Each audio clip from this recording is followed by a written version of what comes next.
We have millions of units of sport equipment, and at the end of life, you have to get rid of it. They then get sold to Eastern Europe. This is a scenario I'm really scared of. I'd say it's 80% a logistical challenge and it's 20% a technological recycling challenge. Customer right now is not yet asking. I think customers don't really understand the necessity. They're talking about quantities which is not really viable for recyclers to say, hey, let's pop out a reactor just for sports goods. We call it an alliance. Together with recycling companies, research institutes, and solution providers try to find solutions before somebody tells us what to do. I don't know how we are going to continue with this as soon as we talk about numbers. So today I'm welcoming Theo Sandhu here in our interview series. Hello, Theo. Hi. Nice to have you here. Thanks for having me. Sure, and I mean, we are working together partly for quite a while. Yes. Our ways crossed several times over the last 10 years. But let's see. Let's start with a short introduction. Maybe you can tell a bit more about your background and what you are doing currently. Well, actually, my name is Theo Sandhu. I'm working for the Composites United in Switzerland since 9 years now, almost to the day. And before Composites United, I used to work in the cycling industry. So my whole professional career before Composites United was bike business. And I started Composites United in Switzerland back in 2017. Yes. Cool. So you mentioned cycling. Cycling is a passion for me, obviously. So how did you come to composites? Because I mean, that's why I started in composites, because of cycling. Is that also the same path for you, or why composites? Well, obviously, when you work in cycling industry, you are in touch with the material, with composites, and especially with the brands I work with, their main products are made out of composites. But I did it the other way around. I did not aim for composites industry because I was in the cycling industry, but I wanted to come back to Switzerland because I met my back then a girlfriend, now wife here, and I decided to not move every weekend from Germany to Switzerland, and I was simply looking for a job. And Composites United had a job offer back then, and obviously it did make sense for me to do something in the composites industry with the background in the cycling industry. So I was emotionally driven to apply at Composites United, and it did work out, and it still does. So you mentioned Switzerland, and this week we were touring through Switzerland. I was also at ETH on the Monday with 400 investors from the entire world. And there it's a lot about Swiss excellency. So from the education point of view, and composites are high performance materials, we are gifted at ETH and especially also at EPFL. We have a lot of innovation in this field of composites. Yeah. How do you see this relationship between education and industry from an association point of view, especially for Switzerland? Well, from our point of view as Composites United Switzerland, I mean, we have almost all relevant academic partners, academic players in the Swiss market within our network, and there's a very vivid and active exchange between industry and the research institutes. And I mean, this is crucial, and it's not only in one direction from academics to the industry, but in both directions. So it's a dialogue, and I think here they do it very well. Also because of the small market, regionally small market, so there's a very vivid exchange, and they meet quite often, and they interact and they exchange, and also for the projects we run, where we almost always have both parties in the boat, especially when it comes to funded projects. I can say that we have a very, very active exchange in this field, yes. And now I mentioned the big universities. You mentioned industry also and the relationships. We forgot to speak about the important role of the Hochschulen, so which they are active in those projects you speak about. Yeah. Maybe you can locate them in these networks. Help me out when you say locating. I mean, explaining their role in doing bridges between industry and academy, applying science into the real world? I'm correct me if I'm wrong, but for me, myself, I see the University of Applied Sciences more as the hands-on academic partner, and the university, the EPFL and the ETH, more like the research academic partner. And so obviously and definitely it needs both parties alongside the industry, but on different occasions and different settings. I must say that I'm more into University of Applied Sciences and industry projects, and we did have a few university and industry projects in the past, but what we mainly have in our network is like spin-offs from these two big universities coming to us, reaching out and trying to benefit from the big network we have and from the visibility we can give to these startups. And this is, I think, also the reason we have so many startups and spin-offs coming from these universities and then working with us in our network. So you are mentioning benefits for those companies to get into the association, into Composites United. Maybe you can explain in a few words, where is Composites United coming from? Why is there Composites United Switzerland? And what is the basic role of such an association? Well, about Composites United, we are an association network based in Germany.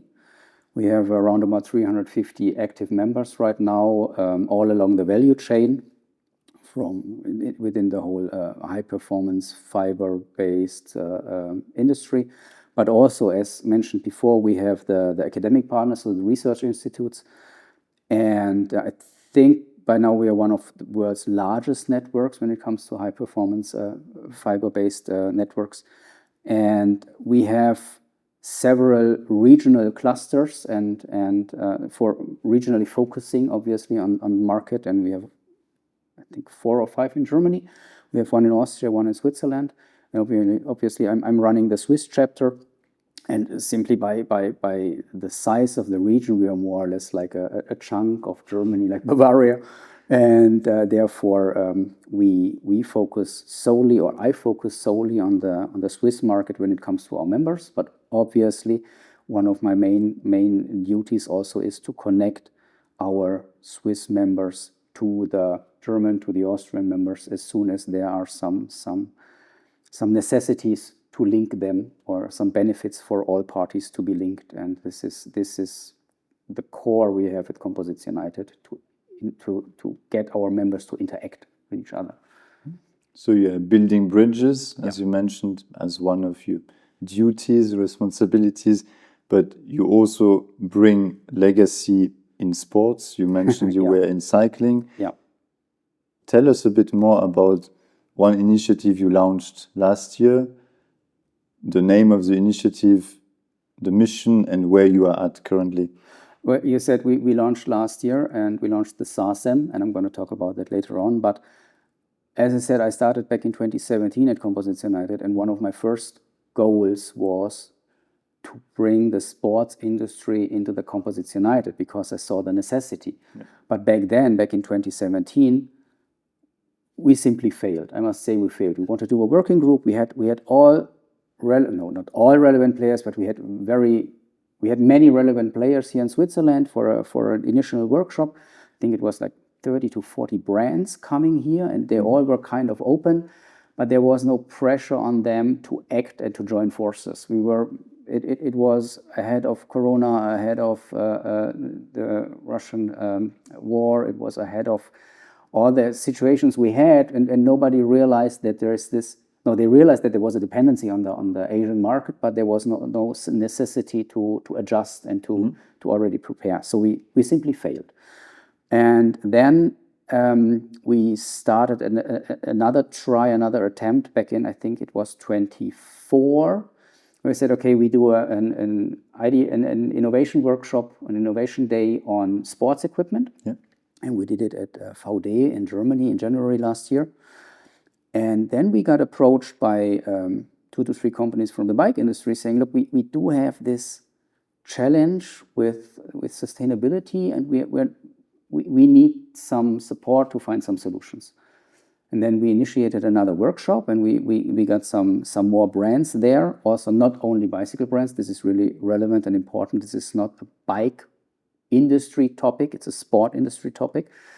And we came to the conclusion that it may be useful to start, we call it an alliance, to start this alliance, to build this alliance together with recycling companies, together with research institutes, and together with, I'd call it, solution providers from our network, which have technologies, also some startups from the universities we mentioned before, which have some technologies that can help to make the sports product more sustainable in future. But our core of the SASEM, and SASEM stands for Sustainability Alliance of Sport Equipment Manufacturers, our main challenge right now is, well, actually to solve a problem we created in the past, for the last 30 years.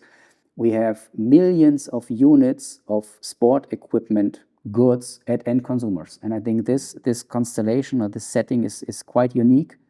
The sheer amount of units and end customer, it's quite challenging actually. And now we're talking about end of life, talking about bicycle frames, we're talking about wheels, carbon wheels, we're talking about actually all parts of bike equipment. But then again, we're also talking about tennis rackets, squash rackets, we're talking about skis, we're talking about hiking and walking sticks, Leki, for example. We're talking about hockey sticks, which break in I'd say millions of units, but I hope they don't hear it. And I mean all kind of sport equipment, mainly composite material. Ski is a bit different, but still they also use fiber reinforced plastics, and they all have the same challenge. There's one consumer, and at the end of life, when you just can't resell your product like the 27th time online, and it's really dead, you have to get rid of it. And instead of just putting it in your waste bin, which is difficult with a bicycle frame or a wheel or a tennis racket or ski, it just doesn't fit. You have to find a solution where to bring it. You have to know where to bring it. And I realize more and more that the brands themselves have to make sure that they re-own their product at the end of life to avoid any misuse of it. And I heard a couple of stories in the past which are really shocking about what happens with products, with branded products, with a big brand name on, if you do not take care of it. And this is the main challenge. It's really, I'd say it's 80% a logistical challenge, an infrastructural one, and it's 20% a technological recycling challenge, because when you take it back, you have to get rid of it, you have to do something useful with it, so please recycle it. And there we're also facing some challenges, because end-of-life products are not that easy to recycle, and not too many brands are excited about doing it. But I think this is a smaller challenge, and we are tackling both. We have two fields where we're active right now. It's the sheer technological one, but it's mainly the logistical one, and this is the more challenging part. And before going into the options to solve these issues, maybe coming back to the brands, what are they driven for? I mean, is it fear of misuse, as you mentioned? Is it responsibility, expectations of new regulations coming in the next few years? Yes, I think it's all of them. I think it's all of them on different levels. To be honest, I think this fear of misuse, as I understand or understood, this is quite a new topic.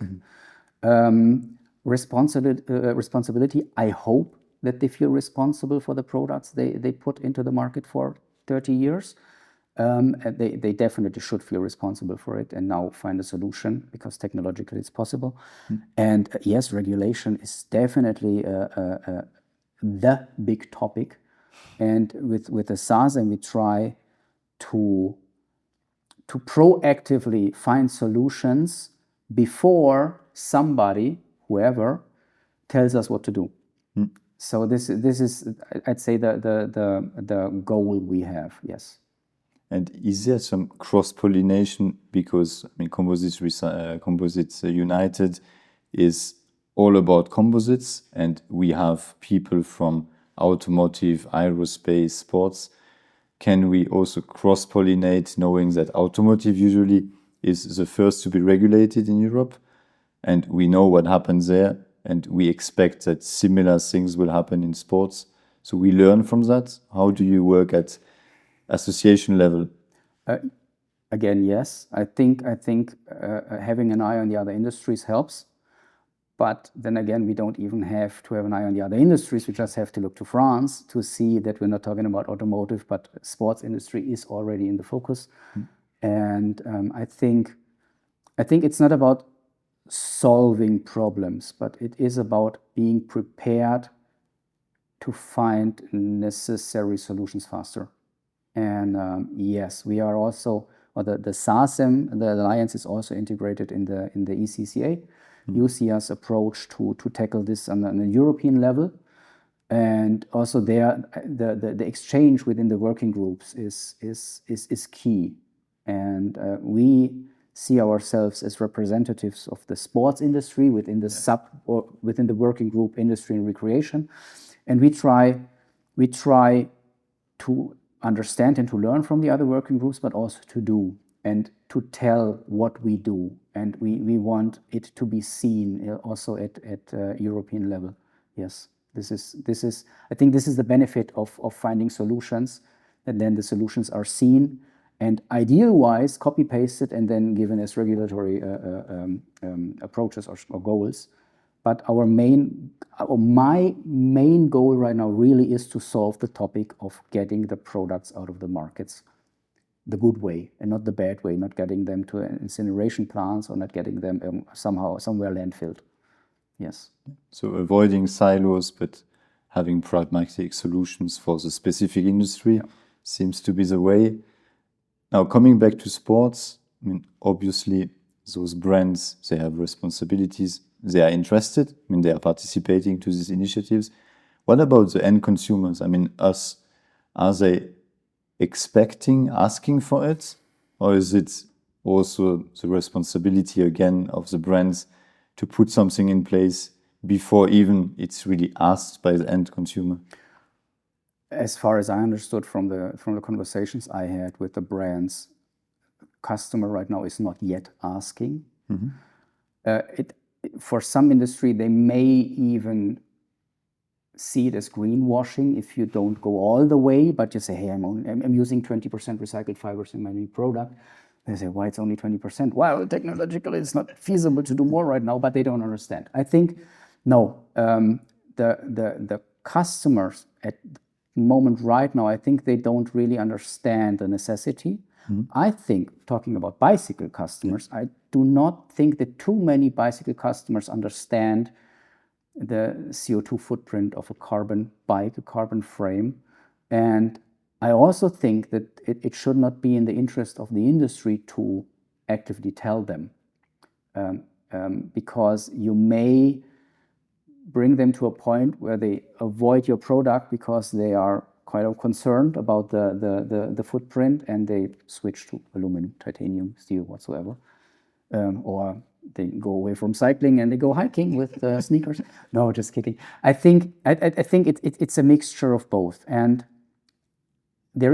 I understand there is a responsibility for the brands. And one of the reasons we chose the cross-industrial approaches, beside the volumes, you need more volumes to do the recycling, and beside the topic that they all have the same challenge of getting the products back from the end consumer, is also as soon as you set the infrastructure and it works and you want to approach your end consumer and telling him what you do, I think it's way easier and it's going to be more accepted if it is cross-industrial and not only one brand. Let's name a very famous brand in the bicycle industry. If only, say, the name Specialized, for example, is going out and saying, hey, this is our approach, please bring back the frame, we recycle it. It may be more like a marketing tool, a marketing gimmick, understood for one brand. But if there are 30 bike brands, plus tennis rack, plus ski, wherever, so every contact point, every point of sales you go as a consumer, you see this information saying, look, carbon, I don't want to say carbon is bad, but carbon has some issues. We understood. We take responsibility as a brand. Please help us to become greener. Please help us to recycle the products you happily used for so many years. Please return it to us. And then there comes the key topic: who is paying for that? I mean, obviously somebody has to pay that the product is coming from the end consumer via the dealer to the manufacturer to the recycler. So there is this is a challenge, and this is a challenge which requires resources, and we have to find a way to finance that, and we have not yet even spoken about that. So this is going to be the fun part. So now it's about tackling decentralized waste. Yeah. There are other examples. I mean, in consumer markets, if we go to the supermarket, we have the plastic bottles, for example. Yeah. Less emotional, I hope, than bicycles and some bottles are very nice. But very similar issue. I think we all have bottles at home. Many of us have bike frames, many bike frames sometimes at home. And can we learn from how they manage it? Because at least from the outside, it looks like they have coined it in a certain way. Can we learn from those also financial streams? I'm sure we can, and I hope we do. We do not have to reinvent the whole wheel. We just have to reinvent parts of the wheel. And yes, there are some blueprints out in the market, and we should definitely look on that. But whatever you mentioned, if it's the bottles, if it's the electric parts with a plug on where I can bring it where I bought it, wherever I can buy one, I can return it. So this all was pushed with some marketing budget, so the people had to get aware of. It's not like we do it, but we don't communicate, and somehow the people will return it. Yes. That doesn't work. So I think, again, technology-wise, it's not the big challenge. Infrastructural, it's a bigger challenge, but then also communication-wise, it is a challenge, but we are not there yet. We are still we do our homework, and we set up the infrastructure. And along the way, obviously, when we know, okay, we can do it, it's going to take another 6 or 12 months, but we can do it, then we need to discuss how do we communicate and where to start, when to start, how to do it. This is definitely also a challenge we have, yes. And coming back maybe more to the tech side, how does recycling of these materials work? I mean, what are solutions out there? Well, as mentioned before, end of life, so real end of life recycling is not the filet piece of recycling, and not too many brands and not too many companies, I am aware of are really into recycling end of life bicycle frames, tennis rackets. This is the one thing. So even though, I mean, our approach is all over Europe right now, so we're not focused on Germany or Switzerland or Austria. We have the European approach. And I must say, a couple of days ago, I've been at an event in Bolzano, in Bozen, where the winter sports industry met, and they also have approaches like that. They also have projects like that, and they do it even localized in one single market. In particular, I'm thinking about Austria right now, and it's even for them one industry, winter sport, one market, Austria, and they're already really they're facing challenges in this quite closed cosmos. And now we say, okay, we take all the sports industry and we take all the European markets and we just somehow do it. This is really challenging.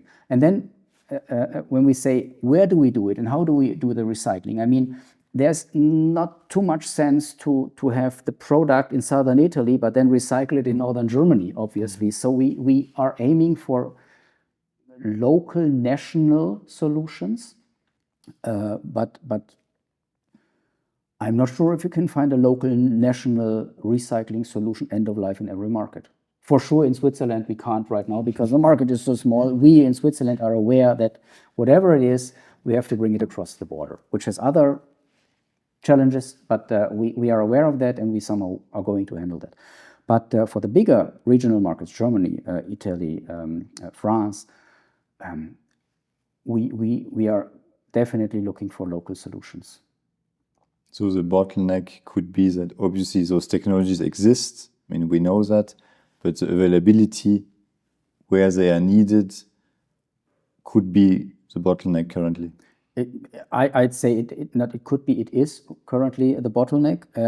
Also, especially talking about volumes. the whole European sports industry with all the end-of-life products. We're talking about quantities which is not really viable for recyclers to say, hey, let's pop up a reactor in France just for sports goods. That's not working that way. We have to find infrastructures. We have to hop on existing infrastructures with our sport equipment, and we have to adapt our product to their requirements. And this is also something we're going to have a workshop very soon next week, where the recyclers, and we have 7 recyclers from 6 European countries, are specifying what they expect the sports industry, how to deliver the end-of-life products to them. So, and we're talking about painted products, we're talking about products with metal inserts, we're talking about not the nicest thing to recycle. I totally understand that, but then again, it has to be done, and someone has to do it, and that's where we're looking for solutions right now.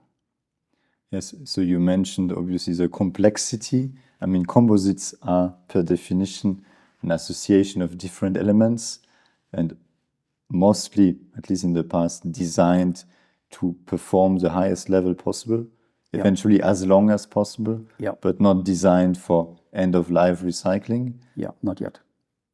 And they are not in high volumes. So that's 2 topics compared to other consumer products like consumer electronics or bottles, which are in high volumes and pretty simple from a chemical standpoint.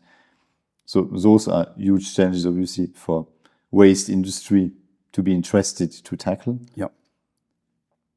And now, obviously, we will have to find solutions at lower volumes, high complexity waste. But for the future, are those brands also interested to learn now for the next generation of products how to design for recycling? Is this something which is already asked? I definitely hope that they are ready to learn, and I think they are. And also, I mean, when we initiated the SASEM, this was also one of the focus points we had, was also design to recycling. And also the circular approach of this whole industry is one of the topics we have. I mean, obviously, just a side discussion. Even though we recycle it here in Europe, I mean, 99% of the products in sports industry are produced in Asia. So even though you have the recycling material here, production is in Asia, they somehow have to, ideal-wise, get that back to Asia, and they use it, talking about the circular approach, not talking about a CO2 footprint of bringing that stuff back to Asia. It's just the circular approach is one of the ideas, and design for circularity definitely is another big topic.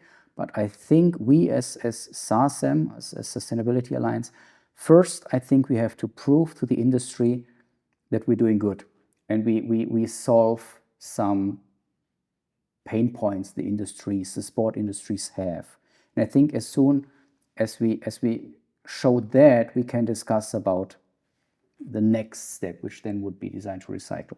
And I'm quite convinced, I don't want to do anybody wrong, I'm quite convinced that there are many brands out there already designing to recycle. But these products, which come to the market now, maybe they already came to the market a couple of years ago, they are going to be recycled in 20 years. This is later on. So I think many of us are not even aware of what they are doing, what these brands are doing. And this is a topic we are not tackling right now. Right now is the focus on how to get the waste out of the market, how to re-own the product.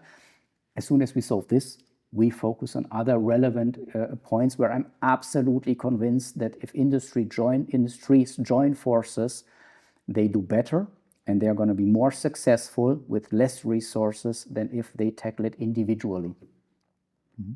And you mentioned the topic of circularity, which is also a challenge. Sometimes we are over-focusing on this because it's bringing back material into the same products. Yeah.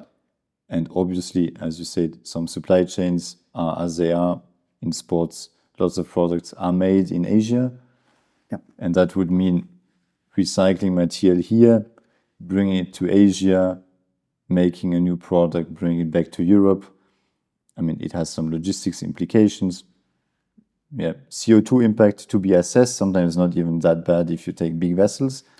But what about what we see also more and more, this spiral economy? So it means recycling products from sports, brings them in the same region into other products, non-sports related. That's an option, obviously. Well, every spiral has an end, and that's not circular, it's spiral. I think it definitely is, and at some points the technology is not yet at the point where we would like to have it to be. And yes, I mean, reusing material in another product than the original product is still better than just burning it or landfilling it somewhere. And maybe in a couple of years we are at a point where we really can talk about the circular approach, and we really have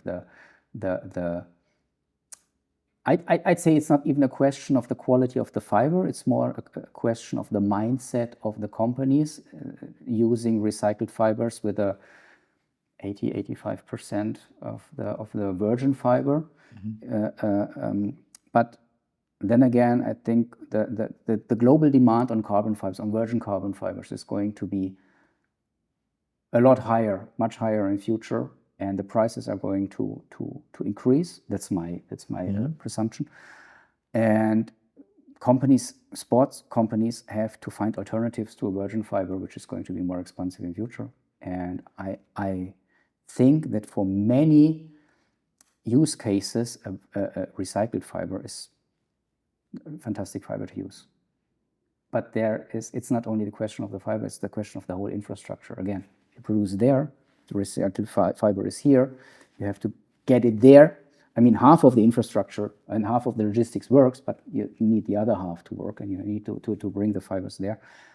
It can be done. I think for an alliance like us, this would be a huge workload, and it would be a huge goal. But then again, in that point, we are also in exchanging with other industries, with other, as you mentioned, automotive, you mentioned aerospace from within the ECCA. Let's see where future brings us. I mean, we are definitely aware of the topic, and we know that we have to tackle it, or we have to at least tell our alliance members that it should be tackled, and we support. But right now, I see the main focus and what we can do more on the logistical part when it comes to bringing the stuff back. And now let's speak about a topic. Obviously, Composites United is not in control of geopolitics. Not yet. Not yet. Here, as you mentioned, I mean, there is a lot of production in Asia. Yeah. It sometimes badly influences the industry. I think especially the cycling industry has been hit hard post-COVID on the supply chain topic. Do you see, I mean, as a person and as an association, some players bringing back production capacity to Europe, which would also support then this circularity? Well, I see that some companies definitely face that, and we also have members in this alliance already producing in Europe. And then I also know that there is this quite big composites factory in Portugal, which is ready to do bicycle frames, aluminum and carbon fiber. So there is the approach to bring the production of high performance carbon products to Europe. I mean, then again, and not everything in Asia is bad. Absolutely not. They do fantastic products, and the industry made and makes the best out of it, and they have 30 years of experience when it comes to composites. You can't just say, hey, we forget about that and we do it in Bavaria. We can do it. Yeah, it's fine. It doesn't work that way. But I think to be more independent on these geopolitical, let's call them issues, it may help. And we're not saying bring 100% of your production to Europe by March. But we say, hey, just think about it and make yourself not that vulnerable. And no, you don't have to bring the complete frame. Maybe you start with parts, and maybe you see how that works, and then you start shifting, and you just make yourself more independent. But this is my individual understanding of how I would do it. And obviously, if we're talking about big brands, it's not that like, okay, let's just go there and let's start there tomorrow. And it takes a lot of time. And I said we wanted it 2017, and the market was not yet ready. And I get it. I totally get it. But I also get why the industries are ready now, and why they want to join forces, and why they want to tackle these topics together, because they lived the last 6 years as we did, and they realized how vulnerable you are as a company, as an industry, as a society. And I just say, try to avoid as many steps or problematic steps as possible. And this is also one of the ideas why we initially said, let's try to also bring some production back to Europe. Wherever in Europe it is, it's still, I mean, the closer you get to your core market, the less vulnerable you are to any kind of effects, I'd say. Yeah. No. I see you're not really agreeing with and it. it's not an easy topic anyway. Absolutely not. Absolutely not. Especially, I mean, in cycling, you have a frame, you have components, so you would need to move the entire value chain, at least part of it. You would need to be able to assemble a full bike in Europe. If you need to send the frame to Asia to make the assembly and send it back, you can just produce a frame in Asia, and that's what we hear regularly. So it's really a group initiative which needs to be done. Yeah. And as you say, it's not about taking 100% and bring it 100% here. It's a bit of portfolio management. Bring a few percentage here, get it rolling, get momentum. Which happened like 10, 15 years ago when companies started to shift from mainly China and Taiwan also to other markets like Vietnam, Cambodia. It can be done. And if it has to be done, and from my understanding back then it was economically driven, then it can be done. And it's way easier for the whole industry than just doing it for one or two companies. Yeah. And as you say, it's obviously there are economics at stake, but it's a lot of knowledge which is there. Yeah. I mean, it's impressive. Yeah. If you look road bikes, the frames are 450, 480 grams. Oh, that's a very light one. But yeah, that's very light, but it's possible today. Yeah. And that's a lot of skills behind, a lot of knowledge beyond computer designs and simulations. Yeah. I mean, there are no bad frames out there. You cannot say that any carbon frame, no matter what brand, is bad. Yeah, there are some really bad ones, but I don't consider even calling them bicycle frames. It's just, but whatever brand we're active in Europe, active brand, I would not say that any of them is doing a bad product, and in particular frames. And I'm sure, and I'm not playing racket sports, but I'm sure same goes for rackets. I don't think that there is such a quality difference between the best and the worst tennis racket. Yeah. So and yes, you definitely that is a risk if you bring your production from place A to place B.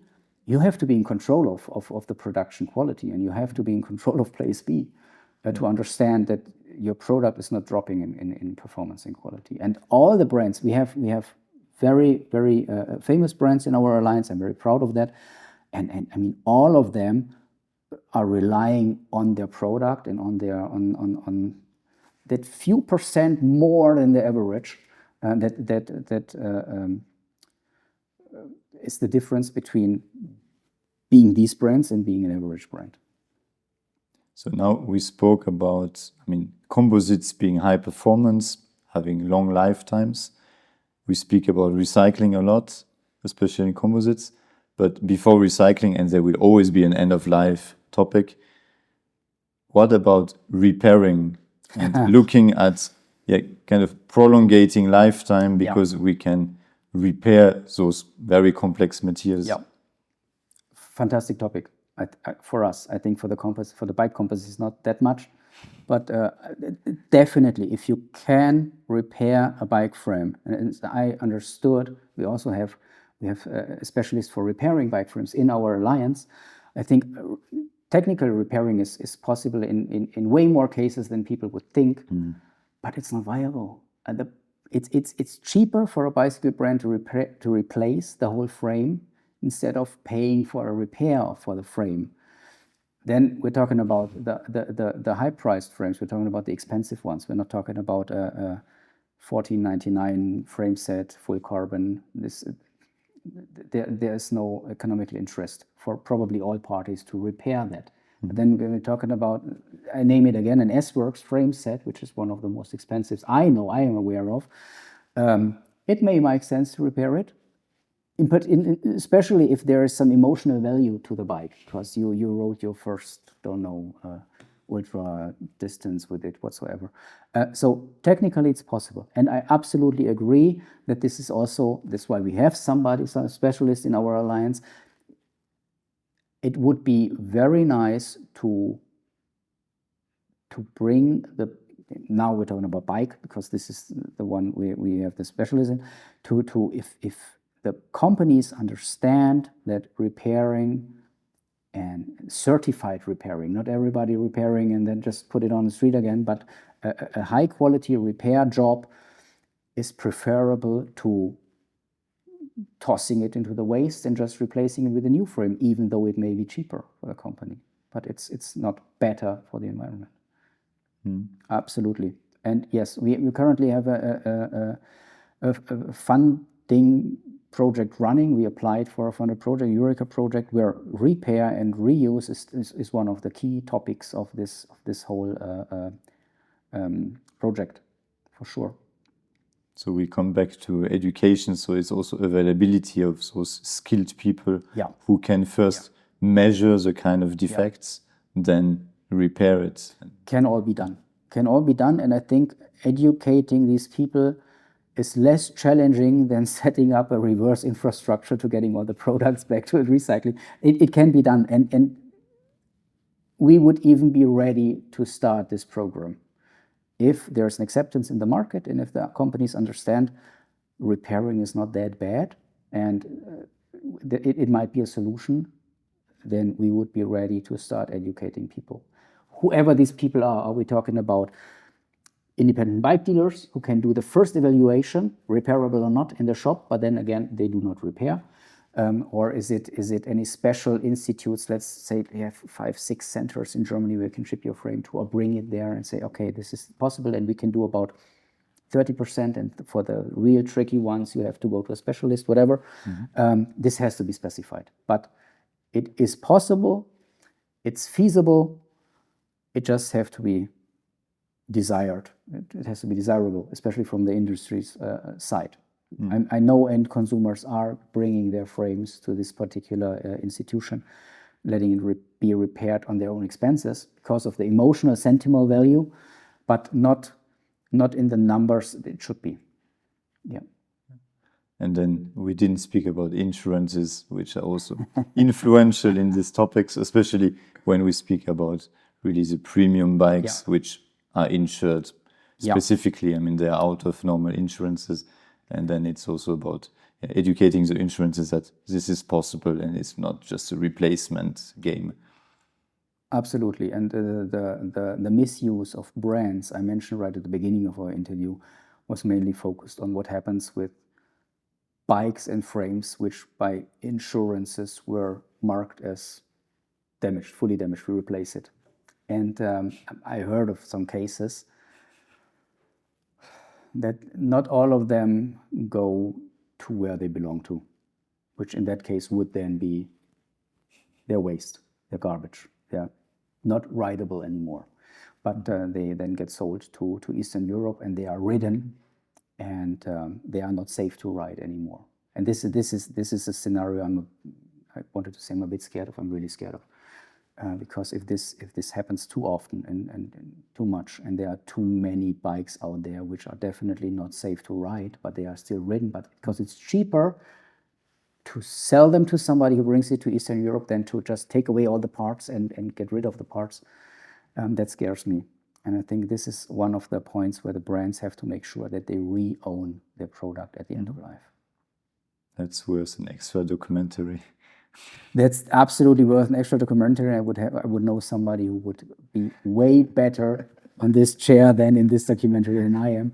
But it for sure is a case, and this is going to be a big issue in future, because I mean this leasing topic came up a couple of years ago in Germany, and as I understood, it's way easier for the insurances to decide, okay, get rid of, we get you a new one. This is the money for a new bike, get a new bike, instead of deciding, is it repairable, is it not? We pay less for the repair than the new bike is. It just takes more time to decide that. And there's no offense to the insurance companies if they don't know better, or if it's for them economically viable to take that decision. So go for it, but then make sure that the frame is not resold to somewhere else. And there's the question, who is in charge of that? Is it the insurance company? Is it the brand? Is it the bike dealer where they get the new frame? Who is in charge of making sure that this bike or the frame is not resold to somewhere else, but it's brought to its dedicated spot? For sure, it's not Composites United who will solve Not that yet. completely. Maybe we also take that. No, it's difficult. It's very complex. I think and it's easy for me and it's easy for you to sit here and talk about what could be done better. What is our recommendation to the industry? I mean, I'm sure that there's nobody out there and doing bad stuff on purpose, saying, "Nah, I don't want to be sustainable because of whatever." I think everybody is doing the what's possible right now, and that's why we have some companies in our alliance already, and some not yet, because they are at different points on the timeline, and that's totally fine. And I do not say we do not start working unless we have all on board. That doesn't work. They are in different positions. But I think that every company at a certain point has to decide how relevant and how important sustainability really is for the company, for the particular company. Is it just to tell the people, yes, we are sustainable and we try our best and here's our annual report? Or is it really we commit to something? And committing, as bad as it sounds and as simple as it sounds, committing in this case mainly is also financial commitment. It's not only, yes, we send some people there and they discuss, but in the situation we are right now, when we have to get rid of the products for the last 30 years in the market, it means a financial commitment. And I have no idea about the numbers. Honestly, I'm not. I don't know if we're talking about hundreds, thousands, 10,000, 100,000 per company, whatever. I don't know, because we have not yet decided any kind of infrastructure to take back the products. But depending on a feasible infrastructure, we're talking about costs then. And I think what's for sure is that the end consumer is not willing to pay for that. Maybe to a certain small amount, but you cannot say you have a 30-year-old bike. If you want to get rid of it, it costs you 50 francs or 50 euros. I can toss it for free. So why should I pay? So I think this is the question: how sustainable are the companies really living this sustainability topic? Does sustainability stop when it comes to opening the purse? I don't know. I don't know how we are going to continue with this topic as soon as we talk about numbers. So it's really making this topic into sustainable business models. At the end, it needs to be anchored in the economy, and then it's worth. I mean, for the future, it's not such a big deal. For the future, you can. Well, I don't want to say upcharge, because the whole industry is struggling right now, and it's definitely not there. It's not the ideal case to ask for more money for the product. But then again, if you argue why the product is more expensive, and talking about, I don't know, 2 to 3% of the bike, and say this is the upcharge because of the whole infrastructure and because of the sustainable approach, it may be accepted. But then again, more industries, more brands, and not just one individual, because they won't do it. Let's go back to being proactive, being SASEM. So that's what you are driving together with Composites United. Sorry. So on SASEM, what are the next milestones this year and overall? I mean, we did a survey with our members, our SASEM members, and asked them, how do you want us, how do you expect us to work and to continue? And it came out that the ideal setting would be 3 to 4 meetings a year, virtual, one physical one, mainly on networking. So we are also going to have a physical summit, a full day event at the end of the year. But for us now, we continue with 4 virtual workshops along the year, 2 now in February, one in May-ish, and the other one in September, I think, and then the end of year summit in December. And our core topic, as said, is reverse infrastructure and getting the products out of the market. So this will, every workshop, this will be the core topic to discuss. But then again, we have some other topics when it comes to technologies, new technologies, products, solutions, which might help them for the future to make more sustainable products. We're going to also integrate these into the workshops so that people not only come for the recycling stuff, but they also come for the new shit in the market and to see, hey, what's and especially when it comes to, can we join forces to make it more accessible for all of us? It's talking about a bike manufacturer and a tennis racket manufacturer and a hockey stick manufacturer saying, hey, we're no competition at all, but if we continue here together in an alliance and we work together on this topic, we make it more accessible for all of us. And so this is the next step. Me, myself, I'm also interconnected now with the other networks, like I mentioned, in Austria and the WSN, the Winter Sports Network, to learn from them, to let them also learn from our knowledge, because again, we don't have to reinvent the wheel. Like if those networks already have, and I know they have, already experience of reverse infrastructures, and they already burned resources and getting these experiences, why should we again burn resources to get to the same result? So let's learn from each other. So this is mainly our SASEM part. What has to be understood for the alliance members is that we cannot do the work of the industry. We are the platform. We give possibilities to exchange. We bring in the technological input. We show some possible solutions, but the industry itself, the industries themselves, have to actively work towards the solution. They have to bring in the will to change something, and I say all of the members of the SASEM Alliance brought in that, showed that, proved that they are willing to do. But then at a certain point, we all have to walk the talk, and we have to show, okay, we understand this has to be done to come here. And it's not like, okay, I'm here, please bring me there. I cannot bring. I can only show ways together in the old working group, but the alliance itself then has to actively move. And I think this is also what separates us from other alliances, networks, which are here and they're talking here and they know how they would go, but they're missing the technological way. And I think the Composites United with our network, that we bring we have the interface to the industry, and I think this is one of the key differentiation points between a sports network and an industrial network as Composites United and the SASEM. So we have theoretically we have a way and we can show our way, but then again, still practically, the whole alliance has to actively move along the way and has to decide to actively move and not just to sit and discuss and feel comfortable in discussing sustainability, but they should feel more comfortable in approaching and moving and reaching a target. Okay. So you are connecting, you are influencing, supporting.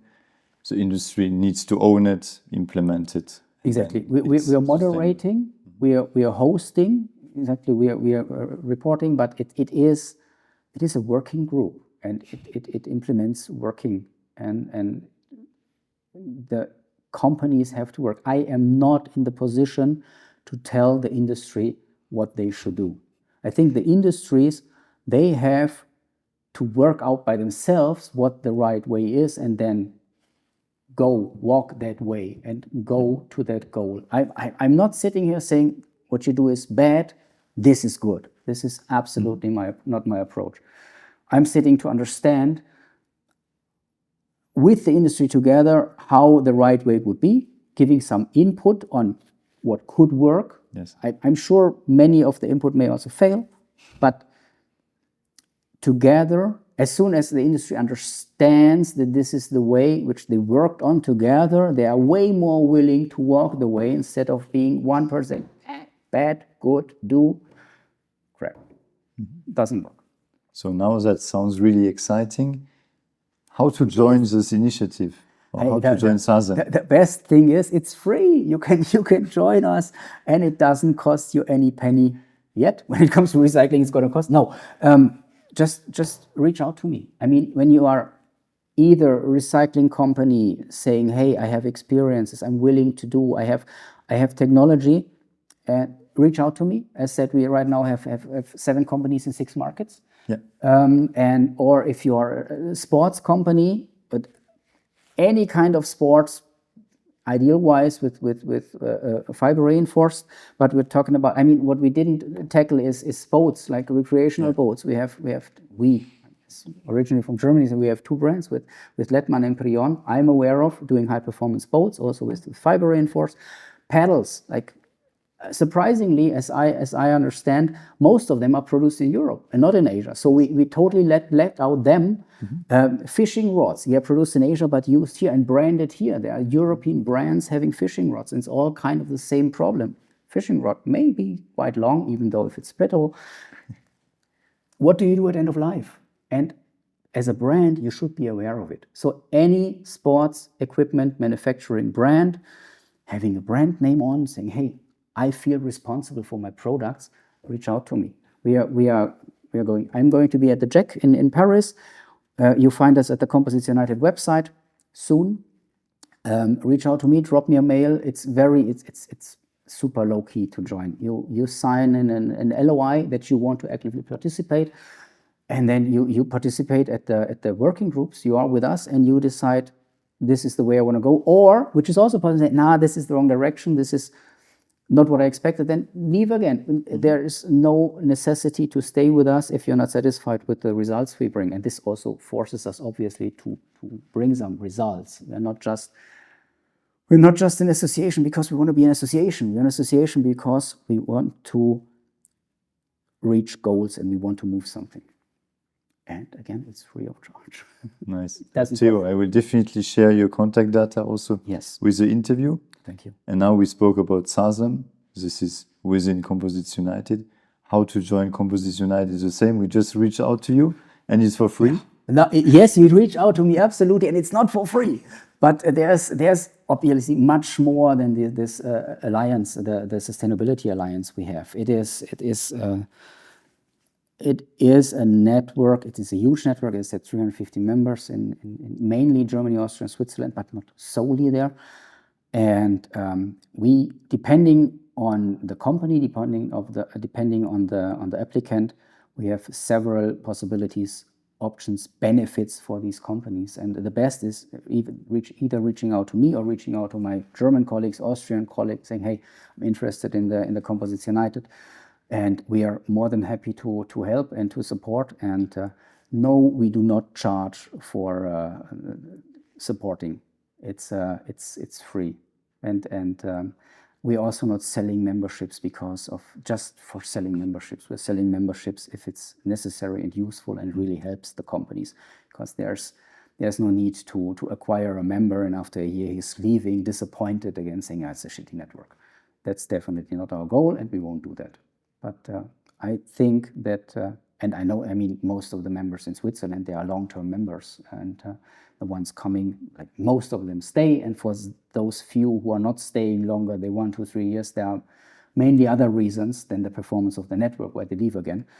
And I think we are a good hub for every company somehow related to fiber reinforced materials. And if there's any thematical connection to this, just reach out to us. Thank you, Theo. Thank you also personally for supporting, making all these networks, connecting the dots. Impressive work. Thank you. And looking forward to meeting you in a SASEM workshop Next at week. Jack in different occasions. Many occasions. Looking forward to that. Thanks for having me. Thank you. Thank you. Yannick. Thank you.